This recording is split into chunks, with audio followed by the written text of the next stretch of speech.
안녕하세요. 법과정치 뉴탐스런 진행하고 있는 황승민입니다. 여러분들 이제 고1, 고2 학생들이 거의 대부분일 텐데요. 여러분들 고1, 고2 때 특히 이제 고2 때가 여러분들이 그 학습량이요 굉장히 주는 기간이에요. 그러니까 원래 더 많이 해야 되는데 여러분들이 고2 때 이제 그 목표 자체가 조금 이제 멀다 보니 좀 이제 공부를 좀 많이 좀 등한시하는 경우에 학생들이 좀 꽤나 있더라고요.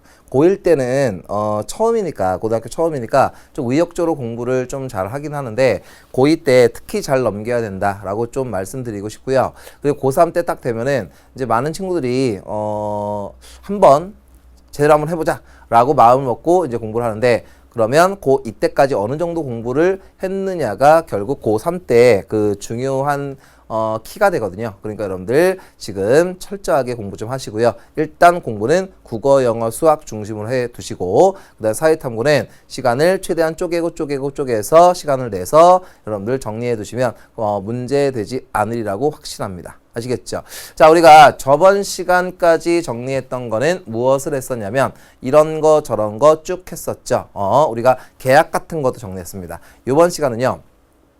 이 계약과 더불어서 민사상 손해배상 청구권을 발생시킬 수 있는 이 불법행위라고 하는 걸 배우게 됩니다. 불법행위라는 걸 배우게 되는데 이 불법행위와 손해배상이라고 하는 주제를 배우는데요. 그거 하기 전에 우리가 저번 시간에 계약과 관련 있는 거 그거 간단하게 점검해 드리고 넘어가도록 하겠습니다. 되시겠죠? 자, 191번입니다. 제품의 가격을 묻는 거는 청약이 아니죠. 됐습니까? O. 자, 92번. 계약금을 지급해야만 계약이 성립된다. X죠. 계약은 청약과 승낙을 통해서. 자, 93번. 범위를 정하여 처분이 허락된 재산의 처분의 행위에 대해서 법정 대리인의 동의 없이는 불가능하다. X죠. 여기서 처분이 허락된 재산의 처분은 단독 법률 행위가 가능하다. 94번. 단순히 권리만을 얻거나 의무만을 면한 행위에 대해서는 법정 대리인의 동의 없이도 가능하죠. 5. 95번. 15세 미성년자는 법정 대리인의 동의하에 유언을 할 수 있다. 무슨 소리입니까? 17세가 되면 동의 없이 할 수 있는 거라 그랬죠? 오케이. 96번. 미리 집행령이 있는 공증을 받아두었더라도 재판 절차를 거쳐야 하는 강제집행, 공증. 마지막에 정리해 있었죠? 뭐냐? 공증을 받아놓으면 재판 절차 없이 강제 집행에 돌입할 수 있다라고 얘기했죠. 그래서 X 하시면 되고요. 97번. 법정 대리인의 동의 없이 미성년자가 단독으로 법률 행위를 한 경우에 법정 대리인은 그 행위를 취소할 수 없다. 이렇게 되겠습니다. 한번 다시 볼까요? 법정 대리인의 동의 없이 미성년자 단독으로 법률 행위를 한 경우에 법정 대리인은 그 행위를 취소할 수 없다. 아니죠. 본인도 할 수 있고요. 대리인도 할 수 있습니다. 대리인도 할 수 있어요. 그 다음 98번. 법정 대리인의 동의 없이 미성년자가 단독으로 법률 행위를 한 경우에 그 계약은 일단 유효하지만 취소를 하면 처음부터 없었던 것으로 알 수 있다. 소급하여 무효 처리한다. 98번 5. 99번. 거래 당시에 거래 상대방이 미성년자임을 알았던 경우나 몰랐던 경우나 거래 상대방은 그 계약의 효력을 상실시킬 수 있다. 틀리죠. 철회권 행사는 그 계약 당시에 미성년자였음을 몰랐을 때 할 수 있다 그랬죠. X. 200번. 미성년자가 적극적으로 사술로 법률 행위를 한 경우에 미성년자 측의 취소권은 배제된다. O 하시면 되겠습니다. 자, 여기까지 해서요. 제가 그 계약과 관련돼서 미성년자와 관련해서 진행한 내용 한번 점검해 보았고요. 자, 그럼 이번 시간은요. 불법행위라는 걸 배우게 되는데 그거 얘기하기 전에요. 한번 따라 한번 해보실까요? 계약 또는 불법행위 등을 이유로 채권이 발생. 자, 채권이라고 하는 거 선생님이 따로 부동산을 정리할 때 채권과 관련되는 내용을 한번 다시 정리해 줄 텐데 이 채권이라고 하는 거는 다 무엇이냐면 상대방에게 그 당사자에게 무언가를 요구할 수 있는 권리를 채권이라고 합니다. 자, 여러분들 계약을 체결했습니다. 그러면 계약을 위반한 사람은 손해배상 청구를 당하게 되는 거죠. 됐습니까? 그리고 이 불법행위를 한 사람은 불법 행위를 당한 사람으로부터 민사상 손해배상 청구를 당하게 됩니다. 그러면 이 민사상 손해배상 청구라고 하는 건 결국에 채권이라고 부를 수 있다라는 것인데 그거는 나중에 한 번 더 정리할 기회가 있으니까 거길로 미뤄두고 어쨌든 우리가 채권의 영역을 배우고 있다라고 생각해 두시면 되겠습니다. 됐죠? 자, 그러면 이제 선생님하고 뭘 배워야 되냐? 불법 행위라고 하는 걸 배워야 되는데 자, 한번 따라와 보세요. 어떻게 정리 한번 해드릴까요? 민법이에요, 민법. 민법 750조가 있는데요. 저는 이제 가방에요. 이제 이제 학원 강사다 보니까 이제 가방을 이제 꼭 메고 다니는데 이 가방에 일단 교재 이제 2권을 갖고 다니고요. 이제 그 과목을 이제 2과목을 가르치니까 교재 2과목 그 교재 2개를 갖고 다니고 그 다음에 이제 그 파일에다가요. 뭘 가지고 다니냐면 헌법, 민법, 형법, 소년법, 행정소송법 이런 걸 제가 그 법제처 사이트에 들어가면은요 그 한글 파일 그다음에 PDF 파일로 이제 다운로드 해가지고 인쇄를 할 수 있거든요. 그걸 인쇄해가지고 좀 이제 그 축소 인쇄해가지고 제가 파일에다가 갖고 다녀요 사실은. 그래서 그거를 그냥 뭐 할 일 없을 때 한 번씩 읽어봐요. 할 일 없을 때. 뭐 대부분 아는 건데 이제 한 번씩 다시 읽으면 또 새록새록 또 한 게 있거든요. 그래서 여러분들한테 가르치는 부분도 있고 그 다음에 여러분들 시험 범위에 벗어나는 부분도 있는데 한 번씩 쭉 읽습니다. 이게 선생님의 취미 중에도 하나입니다. 한 번씩 읽어보면 재밌어요. 그래서 여러분들 그 포털 사이트 또는 법제처 사이트에 들어가가지고 그 이제 뭐 민법이 됐건 뭐가 됐건 그거 한번 다운로드 해가지고 한 번씩 읽어보세요. 그럼 실제로 법에 나오는 내용을 우리가 배운다라는 걸 느낌으로 알 수 있습니다. 그냥 보면 알아요. 보면. 근데 이 민법 750조에 뭐가 돼 있냐면 이 불법 행위의 요건을 규정해 놨습니다. 고의 또는 과실로 인한 위법 행위로 다시 고의 또는 과실로 인한 위법 행위로 타인에게 손해를 가한 자는 배상 책임이 있다라고 쓰여져 있습니다. 됐습니까? 이게 불법행위의 성립 요건입니다. 됐죠? 그러면 여러분들은 특이하게도 이 불법행위의 성립 요건을 민법에서 읽으면 그래 뭐 쉽네. 그러니까 그 구어체로 돼 있으니까 그런가 보다 하는데 이게 시험 문제로 나오면 이 민법 조문 750조 하나를 가지고 낸 건데 이걸 가지고 잘 못 풀어요. 그래서 이거를 분석을 해드리는 겁니다. 아시겠죠? 그래서 민법에 있는 불법행위의 요건을 한번 정리해 드릴 테니까 한번 볼게요. 자, 불법행위입니다.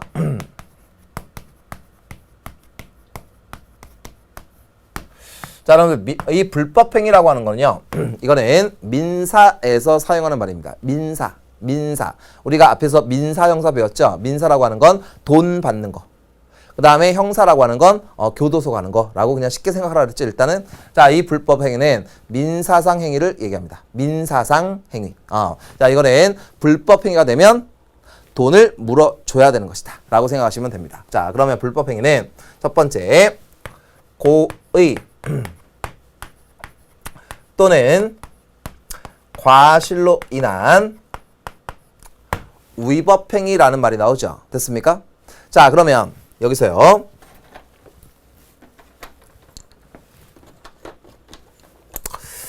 이 고의라고 하는 거는 자, 무슨 뜻이냐면 일부러라는 뜻으로 뭐 해석해도요. 큰 문제는 없는데 자, 이거는 결과를 예측하고 라는 뜻이에요. 알겠습니까? 결과를 예측하고 라는 뜻이고 그 다음에 또는 이 과실이라고 하는 건 뭐니?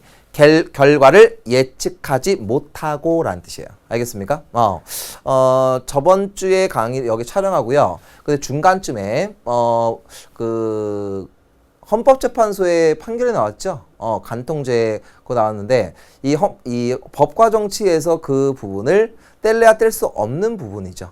간통죄, 그 헌법재판소의 위헌법률 심판, 그리고 헌법소원 심판, 이런 것들은 여러분들 출제가 될 가능성이 굉장히 크죠, 사실은. 근데 갑자기 생각나서 얘기 드린 겁니다. 자, 여기서 이 고의 또는 과실에 의한 것이라는 뜻은 뭐니? 결과를 예측했거나 또는 결과를 예측하지 못했거나 이런 뜻이에요. 알겠습니까? 고의 또는 과실이 있으면 되고, 그 다음에 가해를 한 것을 얘기하죠. 가해 행위.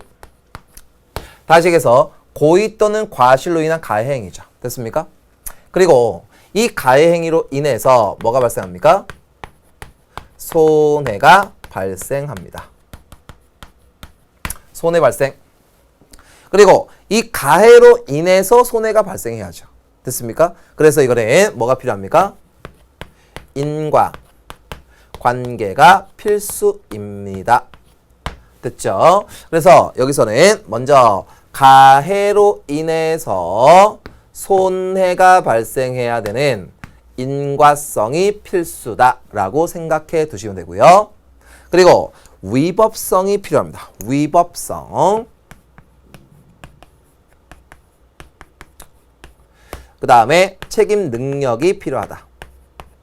책임 능력이 필요하다. 자, 이렇게 6가지의 불법행위 성립 요건이 있습니다. 외워놓는 게 좀 좋지 않을까 싶어요. 선생님처럼 외우면 됩니다. 고의 또는 과실로 인한 가해로 인해서 손해가 발생했다. 그러니까 이 둘은 인과관계가 있어야 되고, 그리고 위법성, 책임 능력이 있어야 된다. 자, 이거는 나중에 여러분들이 이 5단원 가서요. 형법, 범죄를 배우면 훨씬 더 쉽게 정리할 수 있는데, 자, 볼게요. 여기서부터 여기까지. 그 다음에 여기. 그래서 요 세 가지를 이렇게 구별해서 정리해 두시면 조금 쉽거든요. 나중에 범죄에서요. 범죄의 구성요건의 해당성에 해당되고, 이거는 위법성, 이거는 책임성에 해당되는 내용입니다. 그래서 이렇게 정리하시면 되는데, 일단 처음 하는 거니까 정리 좀 디테일하게 해드릴게요. 고의 또는 과실 했고요. 가해했고요. 손해했고, 인과관계 했습니다. 자, 그러면 이 위법성이라고 하는 건, 자, 이거는 전체 법질서에서, 전체의 법질서에서 이거는 위반됐나? 이거 맞나? 이거를 판단하는 것입니다. 알겠습니까? 이게 위법성이고, 내 책임 능력이라고 하는 건 뭐니? 이거는 책임을 변식할 수 있는 능력을 얘기합니다. 책임을 변식할 수 있는 능력, 책임을 판별할 수 있는 능력입니다. 자, 이거는요, 절대로 간과하지 말아야 될 건, 이거는 경제적 능력이 아니다라는 거 외워두십시오. 경제 능력이 아닙니다. 이거는 의사 능력과 통하는 말이에요. 알겠습니까? 결과를 예측할 수 있냐라는 뜻이에요. 됐죠? 그래서 여러분들은 요 6가지를 일단 기억해 놓고 있으면 됩니다. 됐고요. 그리고 여기서 다만 이 위법성에서요, 여러분들이 판단해야 되는 건 무엇이냐 하면 위법성 조각사유를 기억해야 됩니다. 위법성 조각사유는 정당방위, 긴급 피난이라고 하는 게 있고요. 그 이외에 정당행위, 그 다음에 자구행위, 그 다음에 피해자의 승낙, 뭐 이런 것들이 있습니다. 이거는요, 범죄 파트 가서 정리하면 되는 내용입니다. 민법에서도 그 범죄에서 사용하는 그러한 내용을 사용합니다. 자, 일단 이렇게 해 두시면 됩니다. 그래서 이 고의 또는 과실, 가해행위, 손해발생, 인과관계, 위법성, 책임 능력을 갖추잖아요. 그럼 불법행위가 됩니다. 됐죠? 그러면 이 불법행위는 다른 말로 뭐라고도 부르냐? 뭐라고도 하느냐? 일반 불법행위라고도 합니다. 알겠습니까? 불법행위의 동의어는 일반 불법행위. 일반 불법행위의 동의어는 불법행위. 됐습니까? 이렇게 됩니다. 그러면 눈치가 빠른 학생들은 이런 느낌이 좀 올 텐데요. 일반 불법행위니까 특별한 것도 있나요? 특수한 거 있나요? 오케이, 있어요. 그래서 이 불법행위는 일반 불법행위라는 게 있고 특수 불법행위라는 게 있다. 이렇게 느낌으로 가져가시면 됩니다. 됐죠? 자, 그러면 이 불법행위에 포함이 됐죠? 불법행위가 됐습니다. 그러면 뭐가 이루어지느냐? 민사상 손해, 배상, 청구권이 발생이 됩니다. 손해배상, 민사상 손해배상 청구가 이루어집니다. 됐죠? 그러면 이 손해배상은 어떻게 하는 건지 간단하게 설명을 해드릴게요. 이거는 금전배상이 원칙이고요. 그 다음에 우리가 배웠던 거 나오네요. 과실책임의 원칙입니다. 고의과실이 있어야 되겠죠? 그리고 때에 따라서는 무과실 책임도 있다 그랬죠? 앞에서. 그리고 명예훼손일 경우에는 법원에서 그의 합당한, 그의 적당한 회복 방법도 판결로 내릴 수가 있습니다. 되시겠죠? 자, 그리고 또 뭐도 있느냐? 자, 이거는 후발 손해배상의 원칙도 있어요. 후발 손해배상. 이건 뭐니?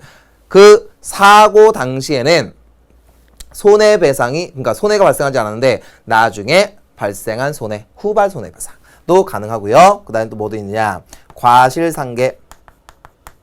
여러분들 엄마 또는 아빠께서 이제 접촉사고 났습니다. 교통사고. 접촉사고 났는데 그러면 뭐 9대1이다. 뭐 6대4다. 이런 말이 있죠. 과실은 서로 계산한다. 과실상계라는 말이 있습니다.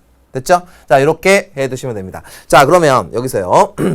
이 금전 배상의 원칙인데 돈으로 주는 게 원칙인데 여러분들 때에 따라서는 다른 걸로 합의가 되면 다른 걸로도 할 수 있어요. 합의만 되면. 이 민법이기 때문에 민법은 당사자 간의 합의가 중요한 겁니다. 아시겠죠? 자, 금전배상 다른 것도 가능하고 과실책임이지만 무과실책임도 가능하며 그 다음에 나중에 발생한 손해도 배상해주며 됐죠? 나중에 가보니까 한 달 있다 가보니까 이빨 쑥 빠졌습니다. 이런 경우 과실상계의 경우도 있다. 됐습니까? 이렇게 해두시면 됩니다. 됐죠? 여기는 아주 기본 중에 기본입니다. 여기서는 여러분들이 어려워할 게 하나도 없다라고 생각을 하시면 되고요. 이제 본론으로 들어갑니다. 선생님, 아이고 이게 본론 아니에요. 이제부터 본론입니다. 이제부터. 자, 일반 불법행위가 있으면 자, 아까 뭐라고 했죠? 특별 또는 특수 불법행위가 있다라고 얘기했습니다. 특수 불법행위라는 게 있다. 그래서 여러분들은 자, 잘 보세요. 일반 불법행위라는 게 있고 그 다음에 특수불법행위라는 게 존재한다. 그러면 요 일반 불법행위와 특수불법행위의 가장 큰 차이는 무엇이냐? 일반 불법행위는 이거는 불법행위를 일으킨 사람을 보호하는 것이라고 생각하시면 돼요. 이거는 불법행위 성립요건이 있잖아요. 그럼 여기는 불법행위를 성립시키기 위한 목적이 아니라 불법행위를 성립시키지 않기 위한 목적이에요. 사실은. 이거는 가해자를 보호하는 것이다. 알겠습니까? 가해자. 근데 여기는 억울하게 분명히 손해를 봤는데 돈을 못 받는 사람도 나올 수 있죠. 그래서 이거는 피해자를 위한 것이다 라고 하는 걸 생각하시면 됩니다. 알겠습니까? 그래서 일반 불법행위는 for 가해자, 특수불법행위는 for 피해자라고 생각하시면 돼요. 알겠습니까? 그래서 이 특수불법행위는 한번 따라해 보세요. 선생님 따라하게 시키는 부분이 있어요. 꼭 따라하십시오. 혼자서 뭐 소리 내면은 엄마 아빠가 쟤 정신 좀 이상한 거 아닌가? 라고 뭐 생각하시면 어떻습니까? 공부 열심히 하는 겁니다. 자, 특수불법행위는 애지간하면 돈 받게 하는 것. 다시 특수불법행위는 애지간하면 돈 받게 하는 제도입니다. 웬만하면 돈 받아야지. 가해자야. 쟤 어떡하니? 가해자가 아니지만 네가 줘야지 어떡하겠니? 쟤는 손해를 봤는데 이런 취지입니다. 아시겠어요? 그래서 요 두 가지는 이렇게 구별이 된다. 자, 그러면 이제 시작합니다. 이 특수불법행위의 종류에는 자, 첫 번째 뭐가 있느냐? 자, 좀 어렵더라도요. 꼭 참고 계시면 됩니다. 그러면 해결이 돼요. 책임, 능력자의 감독자 책임이라는 게 있습니다. 자, 그럼 보세요. 선생님은요, 의사 능력이 있고요, 책임 능력이 있어요. 그러면 책임 능력자의 감독자 책임이라는 말은 존재할 수 있어요, 없어요? 없죠.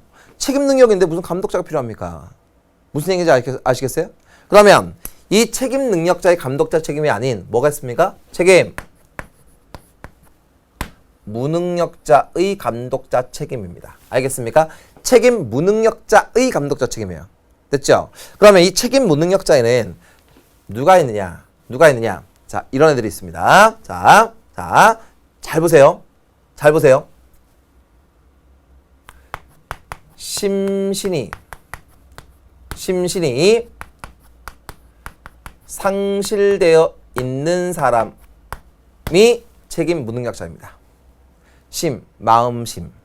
신, 몸신이 아닙니다. 귀신신, 정신신.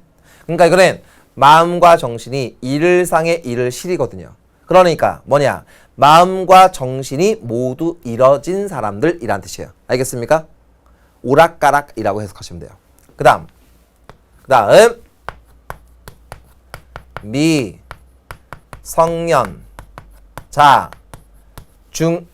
미성년자 중에서 통상 초등학생까지 라고 생각하시면 됩니다. 외우십시오. 책임 무능력자라면 심신상실자도 책임 무능력자가 되고요. 그 다음 미성년자 중에서 통상 초등학생 정도까지를 우리가 책임 무능력자라고 한다. 됐죠? 미성년자 전부가 아니에요.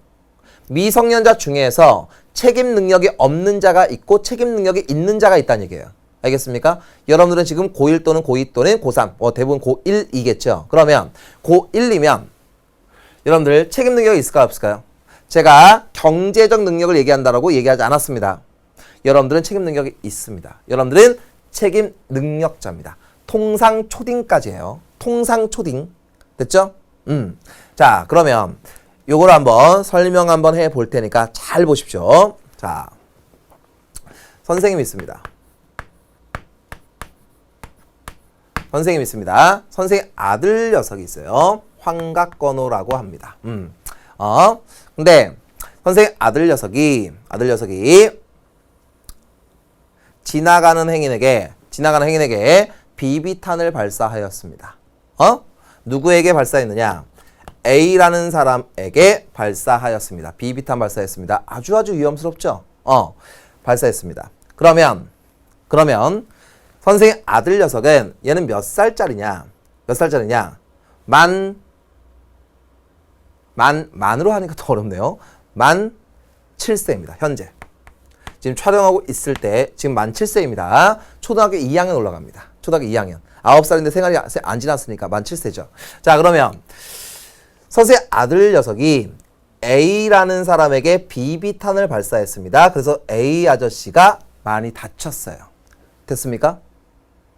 그러면 A 아저씨는 G한테 손해배상을 청구할 수 있을까요? 없을까요?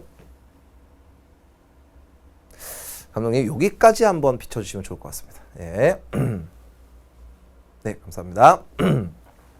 잘 보세요. 선생의 아들은 고2 또는 과실이 있을 거 아닙니까? 가해행했을 거 아닙니까? 손해 발생했을 거 아닙니까? 인간관계 있죠? 위법성이 있죠. 그리고 책임 능력이 없지요. 왜? 초등학교 2학년이라니까요. 초등학교 5, 6학년까지는 책임 무능력자예요. 그러면 선생의 아들은 책임 능력자입니까? 책임 무능력자입니까? 책임 무능력자죠. 그러면 이 6가지 요건을 다 갖춰야 되는데 책임 능력을 갖추지 못했으니까 선생의 아들은 불법행위자가 아닙니다.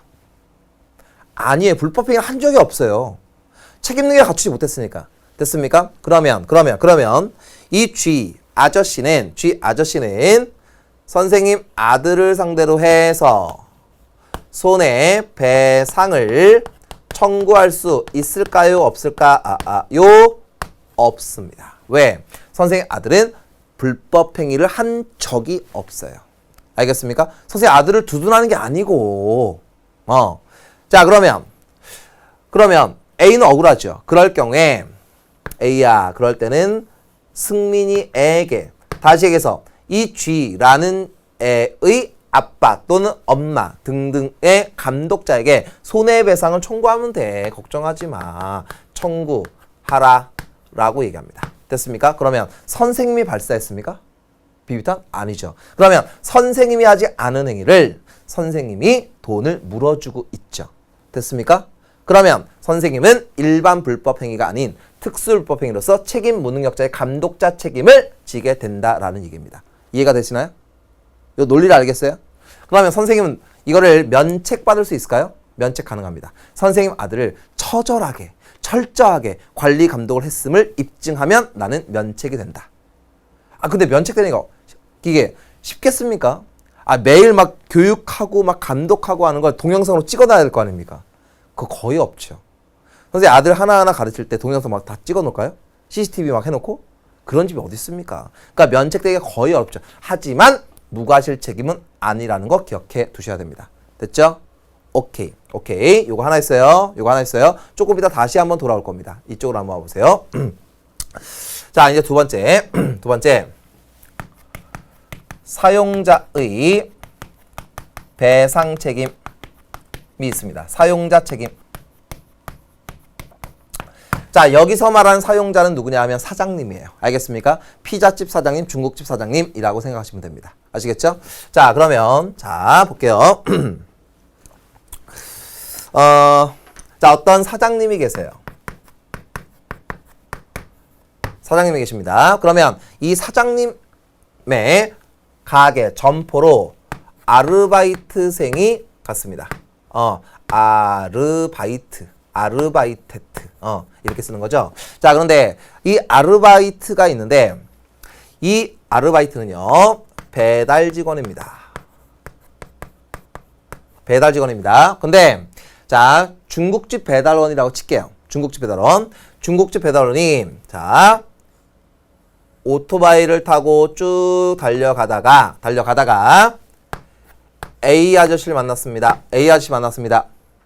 근데 가다가 잠깐 딴 데를 보다가 A 아저씨를 치고 말았어요. 그래서 이 A 아저씨는 이 아르바이트생을 상대로 해서 손해배상을 청구를 하고 싶은데 할 수 있을까요? 할 수 있습니다. 할 수 있어요. 왜? 이 친구는 최소한 15세가 됐거든요. 됐습니까? 근로기준법을 배우면 알 텐데 15세가 됐습니다. 그러니까 손해배상 청구할 수 있습니다. 그러면 이 A는 사장에게도 손해배상을 청구할 수 있냐?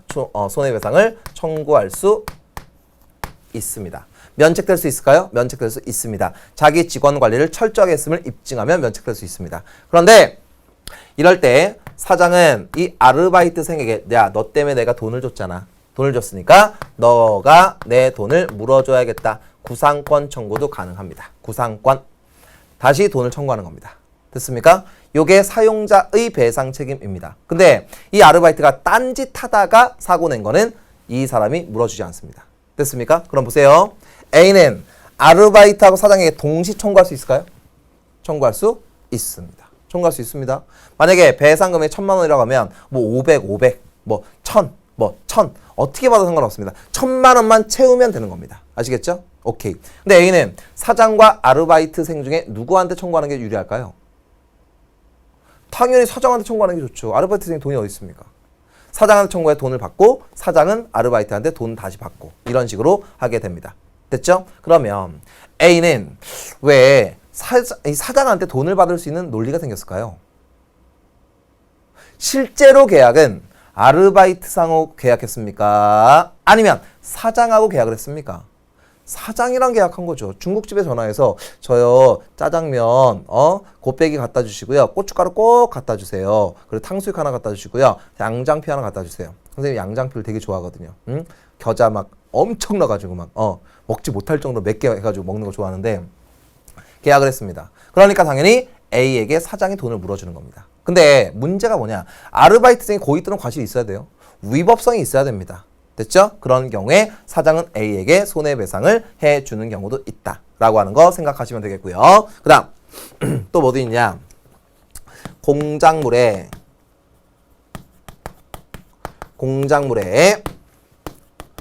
점유자, 소유자의 책임이 있습니다. 공작물이라고 하는 건 간판, 건물이라고 생각하시면 돼요. 알겠습니까? 인공적으로 만든 것들이라고 생각하시면 돼요. 자, 그럼 볼게요. 공작물이 있어요. 건물. 자, 간판이라고 볼까요? 간판이 떨어졌습니다. 간판이 떨어졌어요. 떨어져서 A 아저씨한테 떨어졌습니다. A 아저씨 정신 하나도 없겠죠? 계속 비비탄 맞고, 그 다음에 여기 오토바이 사고 나고, 그 다음에 공작물한테 또 당하고, 이러고 지금 지나가고 있습니다. 근데 이 공작물을 관리하는 점유자가 있습니다. 점유자 말고 또 소유자가 있을 수 있겠죠? 여기가 이해가 되시나요? 점유자는 지금 현재 그 건물에 있는 사람. 점포 주인. 소유자는 뭐겠습니까? 그 건물의 주인도 있을 거 아닙니까? 됐죠? 점유자하고 소유자가 일치하는 경우도 있겠죠. 소유자가 그 건물에서 장사하는 경우도 있습니다. 됐죠? 그러면 자, 잘 보세요. A는 공작물에게 손해배상 청구할 수 있나요? 건물한테 가서 야 건물아 돈 내놔. 간판한 건물 돈 내놔. 말이 안 되죠. 정신 이상자죠.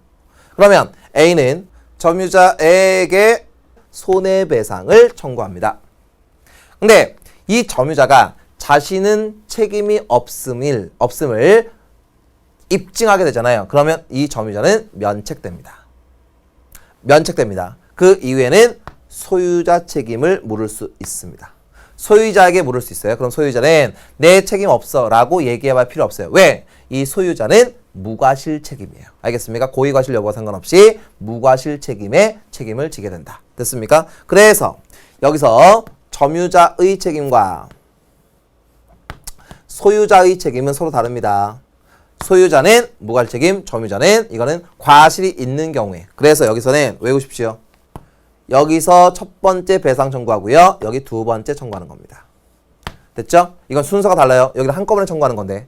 됐죠? 오케이. 이렇게 하시면 되고요. 그 다음 동물 점유자의 책임이 있어요. 동물 점유자의 책임.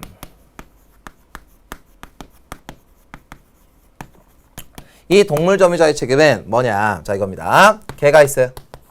개가 A 아저씨한테 막 달려옵니다. 그래서 앙 물었습니다. 그럼 이 A는 개의 점유자에게 손해배상을 청구하는 것입니다. 개한테 청구할 수 없잖아요. 그쵸? 이렇게 됩니다. 그런데 점유자가 소유자일 수도 있죠. 그쵸? 소유자가 개를 끌고 다니면 점유자하고 소유자가 같죠. 근데 수의병원에다가 동물병원에다 맡기면 점유자와 소유자가 다르죠. 만약에 개를 맡겼죠? 그러면 그 맡겨진 그 동물병원 있죠. 그 동물병원 원장이 점유자고 소유자는 따로 있는 거죠. 그럴 경우에는 점유자가 책임을 지는 겁니다. 됐죠? 근데 개가 막 사슬 막 풀고 막 나와가지고 사람을 물었습니다. 이런 경우에는 면책될 수 있다. 다시 얘기해서 점유자가 관리 감독을 철저히 했는데도 불구하고 개가 나가가지고 사람을 물었다라고 하면 면책될 수가 있습니다. 그 다음 공동불법행위. 공동불법행위라고 하는 건 자, 이겁니다. 예를 들어서 선생님이 있습니다. 여기에 갑이 있고요. 그 다음 을이 있고요. 그 다음에 병이 있고요. 정이 있습니다. 근데 갑과 을과 병과 정이 선생님을 집단 구타합니다. 그래서 선생님이 엄청 많이 맞았습니다. 이럴 경우에 공동불법행위입니다. 그러면 선생님은 만약에 손해배상 금액이 총 400만 원이 나왔다 그러면 100씩 받아도 되고, 그 다음에 선생님은 갑한테 400을 받고 갑은 을병정을 돌아다니면서 100만 원씩 받으러 돌아다녀도 됩니다. 알겠습니까? 그래서 저는 이 황승민은 갑에게, 병에게, 을에게, 정에 각각 100, 아니면 서로에게 다 받기 귀찮으니까 갑에게만 400을 청구할 수도 있다. 됐습니까? 이렇게 되고, 이 공동불법행위의 대표적인 사례가 또 뭐 있느냐? 환경오염 문제입니다.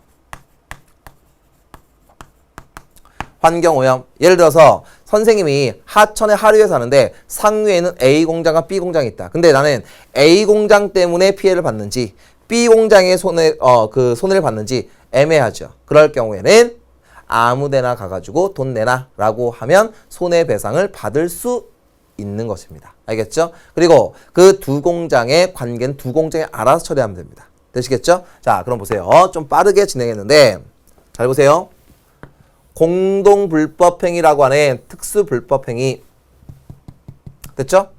만약에 예를 들어서 여기에 교사자가 있어요. 교사자. 예를 들어 갑을 병정이 황승민 때리라고 옆에 어떤 사람이 시켰어요. 그 사람도 공동불법행위자입니다. 방조자도 공동불법행위입니다. 알겠죠? 방조자도, 교사자, 방조자도 다 공동 불법 행위자의 책임을 지게 됩니다. 그 다음 동물 점유자의 책임. 조금씩 이동하면서 할게요. 그리고 이 공작물의 점유자, 소유자의 책임이 있죠. 사용자의 배상 책임이 있습니다. 그러면 이 4개 중에서 무과실 책임의 원칙이 있습니까? 무과실 책임. 고의 과실 여부와 상관없이 무조건 배상 책임이 있는 거. 딱 하나죠.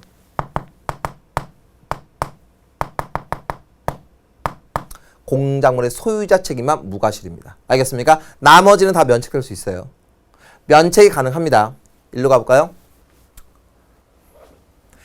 책임 무능력자의 감독자 책임. 이거는 무과실 책임이었습니까? 무과실 책임이 아닙니다. 여기도 면책될 수 있습니다. 됐죠? 근데 여기서 하나 더 정리할 겁니다. 자, 집중하십시오. 일단 특수한 불법행위의 종류 5가지 배웠어요. 감독자 책임, 사용자 책임, 공작물의 점유자 소유자 책임, 동물 점유자 책임, 공동 불법행위. 됐습니까? 5개 배웠어요. 요거. 근데 요거 책임 무능력자 감독자 책임 있죠. 그런데 잘 보십시오. 선생의 아들이 7살, 이제 초등학교 2학년이에요. 그런데 어느 순간 딱 봤더니 고2가 돼 있는 거. 고2가 고2면은 17살쯤 되는 거 아닙니까? 고2 17살. 선생의 아들이 이따만큼 컸습니다. 아빠가 바뀌질 않겠죠? 선생님이 여전히 아빠입니다. 말이 웃기죠? 여전히 아빠입니다. 근데 선생의 아들이 여전히 비비탄을 쏘고 있어요. 여전히. 고2인데 그래서 A 아저씨가 또 지나갑니다. 아저씨 오랜만이에요. 이러면서 또 발사합니다. 미쳤죠? 이거 잘못된 거죠? 이런 사례가 어디 있습니까? 그쵸? 정상이 아니죠. 근데 그냥 사례를 드는 겁니다. 그럼 A가 G에게 손해배상을 청구할 수 있을까요? 청구할 수 없을까요? 이제는 있죠. 왜? 책임 능력을 갖게 되었습니다. 됐습니까? 근데 A는 잘 보십시오. A는 G한테 손해배상 청구했는데 문제가 뭐냐? 얘는 책임 능력이 있죠. 근데 경제 능력이 없잖아요. 고2인데 무슨 경제 능력이 있겠어요? 그럼 아저씨 저 돈이 없는데 어떡해요? 그럼 A는 알았어. 나중에 10년 있다 갚아. 이럴 수는 없잖아요. A는 치료를 받아야 됩니다. 그럴 때 선생님, 이 G의 아빠한테 배상 청구를 합니다. 됐습니까?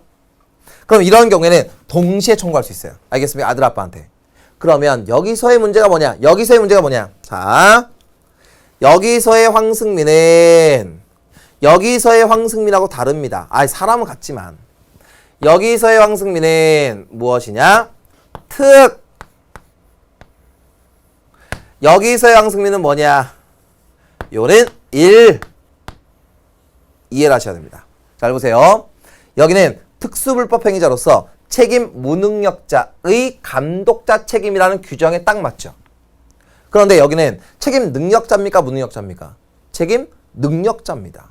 책임 능력자인데 어떻게 책임 무능력자 감독자 책임 발생하겠습니까? 그래서 이거는 이런 경우에 중고생, 그러니까 다시 얘기해서 초딩을 넘어선 미성년자가 자녀가 있을 때 그 미성년인 자가 중고등학교 때, 대학교 때나 사고를 친 경우에는 그 부모는 일반 불법 행위자로서의 책임을 진다라고 하는 거 기억 딱 해두셔야 됩니다. 알겠습니까? 요건 일반이에요.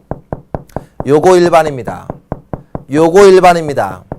다시 얘기해서 0살에서부터 초딩까지의 아이가 사고를 친 경우에 부모의 책임은 책임 무능력자의 감독자 책임으로서 특수불법. 그런데 초딩이 넘어서서 중딩 이상의 미성년자 사고 친 경우에 부모의 책임은 일반 불법 행위자로서의 책임이다. 무슨 잘못? 아들 관리 똑바로 못했다는 일반 불법 행위자로서의 책임. 이렇게 이루어집니다. 됐습니까? 그래서 제가 그림으로 다 정리해드렸는데 여기서요. 먼저 잘 보세요. 요렇게가 하나죠. 요렇게. 요 2가지 있죠. 요 2가지 정확하게 구별해야 됩니다. 정확히 구별하십시오. 요거 됐죠? 그리고 여기가 있는데 이 중에서 요 소유자의 책임 있죠. 무과실 책임이라는 거 기억해야 되고, 그리고 이 아르바이트생 있죠. 이 아르바이트생이 잘못을 했어야 됩니다. 잘못을 했어야 돼요. 요 경우. 됐죠? 동물, 여기는 점유자, 여기는 이렇게 이루어진다. 그래서 여러분들 저 가운데로 한번 가볼게요. 제가 불법행위와 손해배상의 청구와 관련해서 지금 정리를 해드렸는데 이 중에서 가장 중요한 포인트는 누가 뭐라 그래도 특수불법행위입니다. 됐습니까?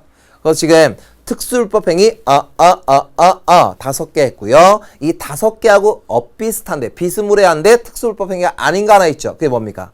책임 능력자인 미성년자가 사고친 경우에는 그의 부모가 일반 불법 행위자로서의 책임을 진다. 요거 딱 기억해 두시면 됩니다. 이해가 되시나요? 오케이? 오케이. 자, 이렇게 해놓고 이제 문제 풀고 정리하고 마무리해 봅시다. 자, 이제 161쪽 스스로 풀어보기. 요거 이제 기출문제인데요. 어디 있습니까? 161쪽 그림에 나타난 사례의 법적 판단으로 옳지 않은 거. 자, 여러분들 이런 아르바이트 굉장히 사례가 많습니다. 실제로. 가득 넣어주세요. 네. 차가 갑자기 왜 이러지? 차가 왜 이러죠? 글쎄요. 경유를 넣었을 뿐인데. 어이? 휘발유차인데. 뭡니까? 휘발유차에다 경유차를 넣은 겁니다. 경유를 넣은 겁니다. 이러면 절대로 시동 걸면 안 됩니다. 알겠죠? 시동 걸었어도 바로 꺼야 되고요. 절대 이동하시면 안 됩니다. 이런 경우는 이거 수리비 굉장히 많이 나오는데 1번. 갑이 을에게 불법행위 책임을 묻기 위해서 을의 고의 또는 과실을 증명해야 된다. 맞죠? 당연히 입증해야 됩니다. 민사책임에서는 당연히 원고가 입증하죠. 그 다음에 2번. 을이 주의하지만 갑과 사장 간의 계약이 체결되었으므로 사장은 갑에게 계약상의 의무를 부담한다. 맞죠? 그 다음 3번. 갑이 을의 가해행위와 자신의 손해 사이의 인과관계를 증명해야만 하는 것이죠. 맞고. 그 다음에 4번. 사장에게 감독상 과실이 인정되어 사용자 배상 책임이 성립되는 경우에도 갑은 을에게 불법행위 책임을 물을 수 있죠. 동시에 청구할 수 있다니까요. 5번. 의뢰행위가 위법한지 여부와 관계없이 사장의 의뢰 감독에 대한 과실이 인정되면 사장은 사용자 배상 책임을 진다? 무슨 소리입니까? 피용자, 근로자가 잘못을 해야 되는 거죠. 잘못이 없는데 왜 책임을 집니까? 맞죠? 그래서 답은 5번 하시면 되고요. 기본 문제 3번이군요. 3번. 불법행위가 성립하기 위한 요건으로 어려운 것은 1번. 가해자가 책임을 변식할 수 있는 능력이 있어야 된다. 그쵸? 책임 능력이 있어야 됩니다. 2번. 가해행위와 손해 발생 간의 인과관계가 있어야 된다. 맞고요. 3번. 가해자의 행위가 고의 또는 과실에 의한 것이어야 되겠죠? 맞고. 4번. 가해행위로 인해 상대방에게 재산상의 손해가 발생해야 된다. 여러분들 여기서 하나 체크해 둡시다. 손해가 발생해야 되는데 여기서 말하는 손해는 재산상의 손해도 있고요. 정신상의 손해도 손해입니다. 아시겠습니까? 그래서 정신상 손해에 대해서 손해배상을 뭐라고 합니까? 위로 시작합니다. 위자료라고 합니다. 알겠습니까? 위자료라고 합니다. 답은 4번 하시면 되고요. 정신적 손해도 포함이 됩니다. 5번. 가해자의 행위가 사회 전체의 법 질서에 위배된다. 이게 뭡니까? 위법성인 거죠. 답은 4번 하시면 되고요. 그 다음에 163쪽 4번. 자, 특수불법행위 책임에 해당하는 사례. 자, 볼게요. 운전 중 상품 진열대를 파손해 손해를 배상해 주었다. 이건 일반이죠. 그쵸? 고의 또는 과실, 그 다음에 가해, 손해, 인과관계, 위법성, 책임 능력. 그거 일반 불법행위. 니은. 그러니까 쉽게 얘기해서 뭐냐. 일반 불법행위는 내가 사고 친 걸 내가 물어주는 게 일반 불법행위입니다. 특수불법행위는 내가 사고 치지 않은 걸, 그러니까 딴 사람이 사고 친 걸 내가 책임져 주는 거죠. 한번 보세요. 책임 무능력자 감독 책임. 내 아들이 사고 친 거 내가 물어주는 거죠. 사용자 책임. 내 근로자가 일을 한 걸, 아니 그 사고 친 걸 내가 물어주는 거죠. 내가 한 건 아니잖아요. 그다음에 공작물 점소유자의 책임. 뭡니까? 공작물이 무너진 걸 내가 물어주는 거 아닙니까? 그 공작물이 나는 아니잖아요. 그쵸? 동물도 마찬가지고요. 무슨 얘기인지 알겠습니까? 이게 특수입니다. 일반은 내가 사고 친 걸 내가 물어주는 거. 이게 일반이고요. 특수는 그게 아니고. 그다음에 니은. 개를 데리고 가다가 산책을 하다가 개가 행위를 물어 이에 대한 손해를 배상해 주었다. 요거 특수. 동물 점유자. 되게 치킨 가게 종업원이 배달 중 일으킨 사고에 대해 사용자가 손해를 배상해 주었다. 이거 사용자 책임 특수 맞고. 릴. 남의 차 유리창을 파손한 유치원생 자녀를 대신해 부모가 손해를 배상해 주었다. 이것도 책임 무능력자의 감독자 책임. 맞죠? 오케이. 답은 니은, 디귿, 릴로 가시면 되겠습니다. 그 다음 다음 사례에 대하여 옳은 법적 판단을 골라보세요. 회사원 K씨가 포장이사를 하는 도중 이삿짐센터 직원의 부주의로 산지 한 달도 안 된 TV가 깨지고 말았다. K씨는 이삿짐센터 사장의 손해배상을 요구하였다. 기억, 갑. 이삿짐센터 사장은 사용자 배상 책임을 부담할 수 있어요. 맞죠? 피용자가 잘못했으니까. 을. 직원의 과실로 인해 발생한 손해이므로 이삿짐센터 사장에게는 손해배상 책임이 없어요? 아니죠? 있죠. 다만 구상권 청구는 가능합니다. 피용자를 대상으로. 병. 이삿짐센터 사장은 직원에 대하여 관리 및 감독의 책임을 가지고 있기 때문에 손해배상 책임을 져요. 맞네요. 그 다음에 병. 정. 이삿짐센터 사장이 선임 및 감독의 책임을 명백하게 다했음을 입증하더라도 무과실 책임? 뭔 소리. 무과실 책임은요. 뭐가 있습니까? 공작물의 소유자 책임입니다. 무과실 책임은 자, 첫 번째 제조물 책임법 배울 거고요. 그 다음에 공작물 소유자 책임, 그 다음에 자동차 손해배상보장법, 그 다음에 환경정책기본법, 환경오염과 관련하여 그런 거고요. 나머지는 그게 아닙니다. 되시겠죠? 그래서 이렇게 정은 잘못됐죠. 답은 갑하고 병 찾으시면 되겠습니다. 오케이. 이렇게 해서요. 저하고 이제 불법행위에 대해서 정리를 다 했거든요. 한번 간단하게 정리하고 마무리 짓도록 하겠습니다. 자, 불법행위라고 하는 건 뭐냐? 고의 또는 과실로 인한 위법행위로 타인에게 손해를 가한 자는 그 손해에 대한 책임을 지게 된다. 됐습니까? 그래서 요게 필요하다. 됐습니까? 그리고요. 요 부분에 요 요건들 있죠? 여러분들 암기해 두시고요. 나중에 언제 써먹을 수 있어요? 범죄 성립 요소에 써먹을 수 있어요. 범죄 성립 요소에서 다시 한번 나오게 됩니다. 거기서 찾으시면 되고, 그다음에 특수불법행위는 책임 무능력자의 감독자 책임 기억해야 됩니다. 반드시 요거 정리할 때 여러분들은 뭘로 생각하면 쉽습니까? 그림으로 정리하세요. 그림으로. 됐습니까? 화살표. 알겠습니까? 정리해드렸던 거. 그다음에 사용자 배상 책임. 피용자가 어떻게 했을 때? 피용자가 사무 중에 사고 친 경우엔 사용자 배상이 되고, 그 다음에 피용자, 근로자가 딴짓하다가 사고 친 경우에는 할 수 없다. 그래서 사용자 배상 책임. 네, 공작물 점유자, 소유자 책임은 무과실 책임. 네, 동물 점유자 책임, 동물의 점유자가 책임지는 거고, 소유자와 점유자가 동일하면 뭐 이제 책임지는 거죠, 소유자가. 근데 동일하지 않는 경우에는 점유자가 책임진다. 네, 공동 불법 행위의 책임. 그래서 이거는 한 명에게 물어서 물을 수 있고 여러 명에게 나누어서 물을 수 있다. 이런 것들 생각해 두시면 되겠습니다. 됐죠? 자, 그래서 선생님하고 이제 이 불법 행위와 관련해서 특수불법 행위 배상 책임과 관련한 내용을 정리하였습니다. 어떻게 할 만하십니까? 좀 어려웠나요? 그래서 어떡합니까? 이게 공부입니다. 되시겠죠? 그래서 우리가 여기까지 정리하도록 하고, 다음 시간에는 뭘 정리하는 시간이냐면 그걸 정리합니다. 민사상 분쟁을 해결하는 절차, 민사소송, 뭐 내용증명구편 이런 것들을 간단하게 배우는 시간입니다. 그렇게 어렵진 않을 겁니다. 되시겠죠? 복습 철저히 하시고요. 다음 시간에 뵙도록 하겠습니다.